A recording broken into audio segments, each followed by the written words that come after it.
What is up, everyone? It is your boy Imsar, AG, the Asian guy, and I am about to show you something that the Western financial media does not want you to see. I'm about to show you what is happening right now, today, in the world's second largest economy. I'm about to show you why the banks in China are panicking, why the shelves are empty, and why a prediction from Chinese financial institutions should make every single person watching this video sit up and pay attention. Because while the talking heads on CNBC are debating interest rates, while the Wall Street analysts are arguing about whether the Fed will cut or hold, while the Western world is distracted by the same tired narratives they have been pushing for years, something massive is happening in China. Something that is going to reshape the global silver market. Something that most people in the West will not understand until it is too late. Let me tell you what just happened. Chinese banks, major state-owned institutions, the kind of banks that have the backing of the Chinese government, have made a prediction. They are predicting that the silver market cap could reach $7.5 trillion by the second quarter of 2026. Let me say that number again, because I want it to burn into your brain. $7.5 trillion. That is trillion with a T. That is a number so large that most people cannot even conceptualize what it means. And this is not some random analyst on Twitter making a wild guess. This is not some permeable precious metals influencer trying to pump their bags. This is Chinese banks, state-owned institutions, the same institutions that have a direct line to the Chinese government, the same institutions that are implementing policy decisions in real time. When they make a prediction like this, you better believe they have information that you and I do not have access to. But here is where the story gets really interesting. While Chinese banks are predicting $7.5 trillion silver, those same banks cannot keep silver products on their shelves. The demand is so overwhelming, so unprecedented, that major state-owned banks are selling out of silver products faster than they can restock them. I am looking at reports from Kalian Press, one of China's major financial news outlets. They sent reporters to investigate what is happening at the major Chinese banks, and what they found should terrify every short seller on the planet. The mobile banking apps of ICBC, the Industrial and Commercial Bank of China, and the Agricultural Bank of China are showing silver products marked as sold out or temporarily out of stock. Let me put this in perspective for you. ICBC is the largest bank in the world by total assets. It is not some small regional bank. It is not a boutique precious metals dealer.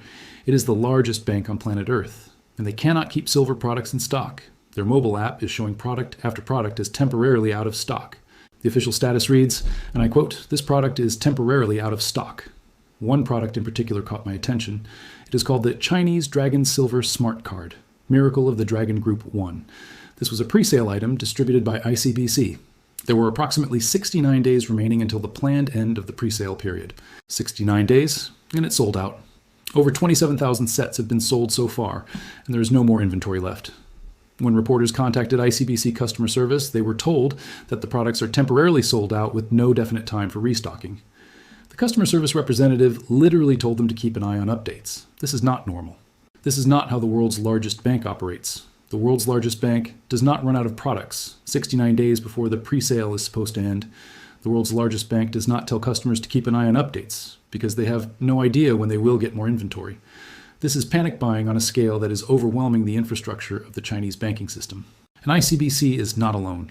The Agricultural Bank of China, another massive state-owned institution, is experiencing the same thing. Their mobile banking app shows multiple silver products completely sold out. The 2-gram Heritage Fortune Abundant Silverfish is sold out. The 15-gram Heritage Zodiac Horse Silver Pendant is sold out. The official status indicates sold out, but customers can register for back orders. They are literally asking customers to get in line for products that do not exist yet. Even more telling, a 500-gram Year of the Horse Zodiac Silver Bar that was about to go on sale is already showing as low stock. It is not even launched yet, and it is already running low. The demand is so intense that products are being depleted before they even officially hit the market. Now I want you to think about what this means. Chinese state-owned banks are selling out of silver products. Customers are lining up for back orders. Pre-sale items are selling out months ahead of schedule. And at the same time, Chinese financial institutions are predicting a $7.5 trillion silver market cap. These two pieces of information are not unrelated. They are telling the same story from different angles. The story is this: China knows something. China is positioning for something. And whatever that something is, it involves silver. But wait, there is more. Because this silver shortage at Chinese banks is not happening in a vacuum. It is happening at the exact same time that the Chinese government has launched a massive new initiative called the silver economy. Now, before you get confused, let me explain what the silver economy is. In Chinese policy circles, the silver economy refers to economic activity related to the aging population. It is called silver because of the silver hair associated with elderly citizens. But here is where it gets interesting. The policies being implemented under this initiative have significant implications for actual silver, the metal, the element Ag on the periodic table. The Chinese government has just launched several new measures aimed at boosting the silver economy, targeting its over 60 population of 310 million people. Let me repeat that number, 310 million people. That is nearly the entire population of the United States. And these are not young people with decades of debt ahead of them. These are older citizens with savings. These are people who remember when currencies failed. These are people who understand, through lived experience, the importance of holding real assets. The new policies were unveiled at a press conference hosted by China's Ministry of Civil Affairs. Officials stated that developing the silver economy is vital for addressing the challenges of an aging population and enhancing their well-being. But they also said something else that caught my attention. They said it plays a key role in creating new economic growth opportunities and expanding domestic demand. Creating new economic growth opportunities, expanding domestic demand. This is code for redirecting consumption. This is code for encouraging 310 million Chinese seniors to spend their money in specific ways. And when you look at what is happening at Chinese banks, when you see silver products selling out faster than they can be restocked, you start to understand what those specific ways might include. The government official stated, and I quote, "We aim to integrate elderly care services with consumer opportunities, making age-friendly products more accessible." They are talking about integrating services with consumer opportunities. They are talking about creating channels for spending. And one of those channels, clearly, is precious metals. The Chinese government is also encouraging e-commerce platforms to optimize seniors' retail services with dedicated silver shopping channels. They are literally creating special shopping channels for older citizens. They are making it easier for 310 million people to buy what they want to buy. And what do Chinese seniors want to buy? Based on the sold-out shelves at ICBC and Agricultural Bank of China, they want to buy silver. Let me give you some numbers that will blow your mind. Within only 10 years, China's over 60 population is expected to grow by 30% to 400 million people. 400 million. That is more than the entire population of the United States. That is more than the entire population of Western Europe. And these 400 million people will be encouraged by government policy to participate in the silver economy. Today, China's silver economy is estimated to be worth 7 trillion yuan, which translates to approximately 1.5 trillion Australian dollars. But within a decade, the sector is forecast to be worth more than 4 times that amount, 30 trillion yuan, which is about 6.4 trillion Australian dollars. This would represent 10% of China's entire GDP. Now here's where I want you to connect the dots. Chinese banks are predicting a $7.5 trillion silver market cap. The Chinese silver economy, targeting seniors, is projected to reach $6.4 trillion. These numbers are not coincidental. The Chinese government is creating the demand. The Chinese banks are predicting the result. It is a coordinated strategy that the Western world is completely ignoring. But there is another layer to the story that makes it even more compelling. The performance of silver in 2026 has been nothing short of spectacular. According to market data, as of late January, the intraday high for spot silver in London reached $95.42 per ounce. The cumulative increase so far this year is nearly 32%. Compare that to gold, which has gained only 12.7%. Silver is outperforming gold by a factor of more than 2 to 1. This outperformance is not random. It is not a technical fluke. It is the result of structural supply and demand imbalances that are finally being priced into the market. The Chinese banks are not just observing this trend, they are accelerating it. Bank employees interviewed by Kalian Press stated that there has been a noticeable increase in customers inquiring about or purchasing silver products. One employee said, and I quote, "Many customers come because of rising silver prices, seeking suitable investment options." Another explained, "Both gold and silver prices are rising now. A while ago, more people bought gold, but now many are buying silver. There might be short-term supply shortages." Did you catch that? The bank employees are acknowledging that demand has shifted from gold to silver. They are acknowledging that supply shortages are occurring. They are on the front lines of this phenomenon, and they are telling us exactly what is happening. But here is the detail that really tells you how serious the situation has become. The Shanghai Futures Exchange has implemented multiple risk control measures for silver futures. On January 7th, they adjusted trading limits, margin requirements, daily price fluctuation thresholds, and transaction fees. On January 16th, they issued another notice adjusting trading limits for silver and nickel futures contracts. When an exchange starts raising margin requirements and adjusting trading limits, it means they are scared. It means they see volatility coming that could threaten the stability of the market. It means the price action they are witnessing is so intense that they need to put guardrails in place to prevent a complete meltdown. This is what happens when demand overwhelms supply. This is what happens when 310 million people decide they want the same asset. This is what happens when state policy aligns with market forces to create a perfect storm. Now let me bring this back to you. Why should you, sitting in the United States or Europe or Australia or wherever you are watching this, care about what is happening in Chinese banks? Why should the sold-out status of a Chinese Dragon Silver smart card matter to your portfolio? The answer is simple. Silver is a global market with finite supply. When Chinese demand explodes, it does not just affect Chinese prices. It affects global prices. It affects the availability of silver in London. It affects the premiums at your local coin shop. It affects the inventories at the COMEX.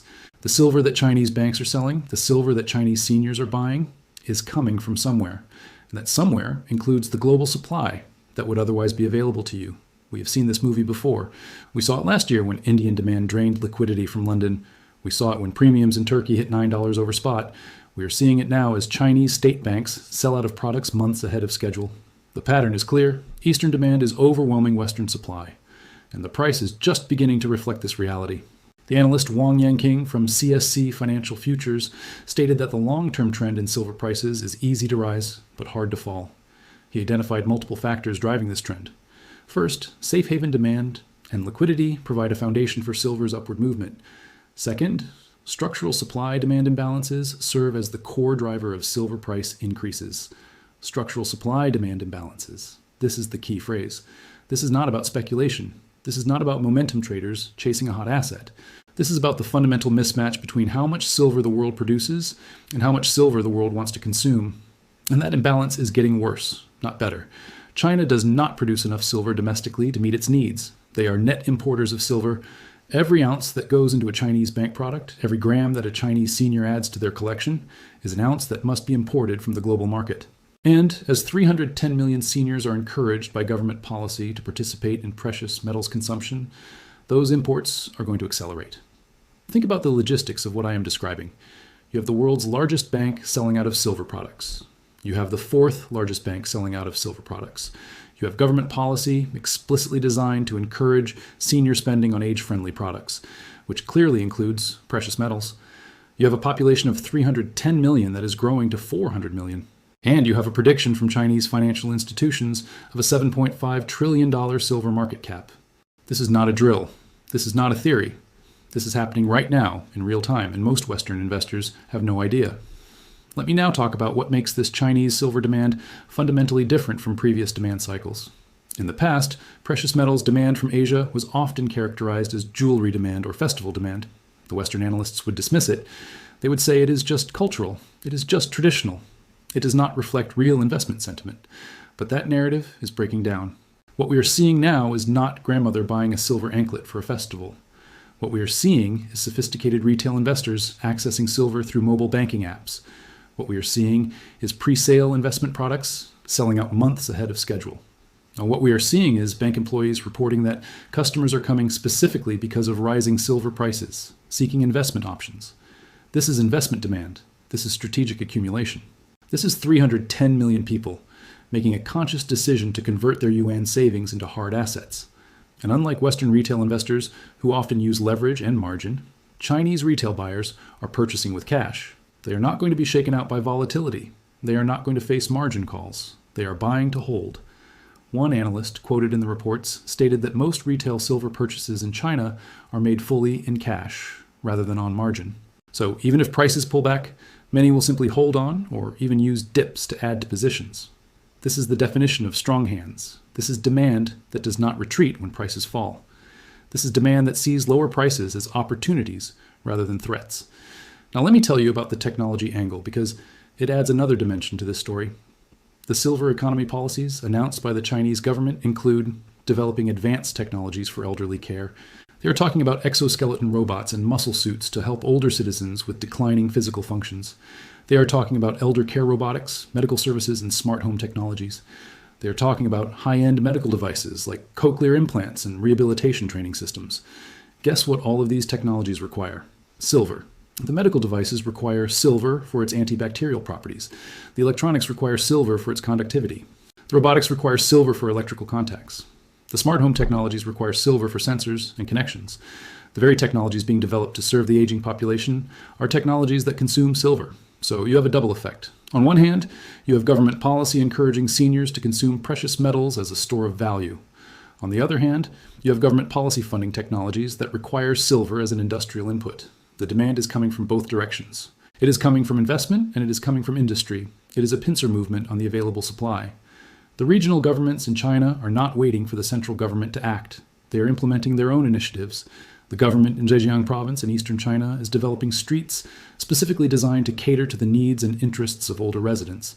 They are building theaters with nostalgic themes.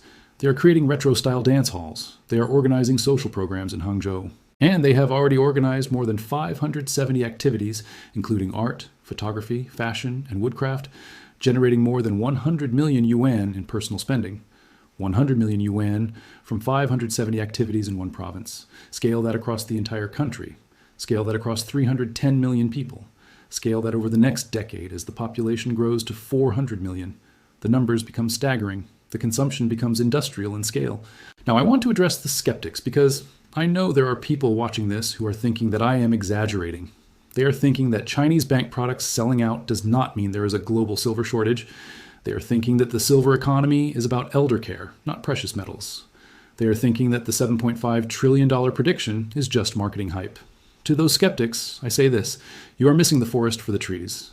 Yes, individual data points can be explained away. Yes, there are nuances and caveats to every piece of information. But when you step back and look at the entire picture, when you see state banks selling out, government policy encouraging precious metals consumption, financial institutions predicting multi-trillion-dollar market caps, exchanges raising margin requirements, and analysts stating that silver is easy to rise but hard to fall, the pattern is undeniable. Something is happening in China. Something big. And the people who recognize it early, the people who position themselves before the Western media catches on, those are the people who will benefit from the repricing that is coming. Let me now talk about what this means for the global silver market structure. The LBMA in London and the COMEX in New York have long been the price-setting mechanisms for silver. Western paper markets have determined the global spot price that everyone else trades against, but that system is coming under increasing strain. When Chinese demand is so intense that state banks cannot keep products in stock, when Indian demand is so strong that premiums hit $9 over spot, when Turkish refiners are sold out for 10 days straight, the paper price in London starts to look increasingly disconnected from physical reality. The price on the screen says one thing, the availability of actual metal says another. This disconnect is not sustainable. Either prices rise to ration demand and incentivize supply, or the physical market completely decouples from the paper market. Either way, the current situation cannot persist. Something has to give. And based on everything I am seeing, what gives is going to be the price. The price is going to rise until demand and supply balance. And given the structural nature of the demand from China and the constraints on supply, that balancing price is going to be significantly higher than where we are today. $7.5 trillion is a big number. It implies a silver price that is multiples of current levels. But when you understand the forces driving that prediction, when you see the sold-out banks and the government policies and the demographic shifts, it starts to look not just plausible but inevitable. Now, I want to give you some practical perspective on how to think about this opportunity. I am not a financial advisor. I'm not telling you what to buy or sell. What I am doing is sharing information that I believe is important and underappreciated by Western markets. First, understand that this is a long-term structural shift, not a short-term trade. The silver economy policies are designed to unfold over years and decades. The demographic shifts in China will take a decade to fully manifest. This is not about catching the next 2-week move. This is about positioning for a multi-year repricing. Second, understand that volatility is the price of admission. The Shanghai Futures Exchange is raising margin requirements because they expect volatility. The prices are going to swing. There will be days when silver drops $3 or $4 and the mainstream media declares the bull market over. Ignore the noise. Focus on the structural picture. Third, understand the difference between paper and physical. When Chinese state banks sell out of physical products, that tells you something about physical demand. The paper markets can be manipulated in the short term. But over time, physical reality always wins. If you want to participate in this opportunity, consider how paper versus physical exposure fits your strategy. Fourth, understand that the Western media will be late to this story. They always are. By the time CNBC is running segments about Chinese silver demand, the move will be well underway. The advantage goes to those who pay attention to what is happening in Asia, who read the Chinese press reports, who understand that the world does not revolve around the Federal Reserve. I want to close with a thought about what this moment represents. We are witnessing a generational shift in the global monetary order. The dollar's dominance is being challenged. The Western financial system's control over commodity pricing is being eroded. The rise of Asia, and China in particular, is reshaping flows of capital and commodities in ways that most Western investors do not understand. Silver is at the intersection of all of these forces. It is a monetary metal with a 5,000-year history as money. It is an industrial metal essential to the technologies of the future. It is a cultural asset deeply embedded in Asian traditions, and now it is a policy priority for the government of the world's second largest economy. The sold-out shelves at ICBC and Agricultural Bank of China are not a glitch. They are a signal. The $7.5 trillion prediction is not hype. It is a roadmap. The silver economy policies are not about elder care. They are about directing the savings of 310 million people into specific channels. Pay attention to what China is doing. Pay attention to what they are saying. And most importantly, pay attention to what they are buying. Because when the world's largest bank cannot keep silver on its shelves, something very big is happening. This is EMSR AG Asian Guy bringing you the silver analysis from an Asian perspective that the Western media ignores. If this video opened your eyes, if it showed you something you did not know before, smash that subscribe button. Hit the notification bell. Drop a comment below telling me what you think about the $7.5 trillion prediction. The Chinese Dragon Silver Smart Card sold out 69 days early. The question is, will you be prepared before the rest of the world catches on? Stay smart, stay positioned, and remember, in a world of paper promises, AG is the way. See you in the next one.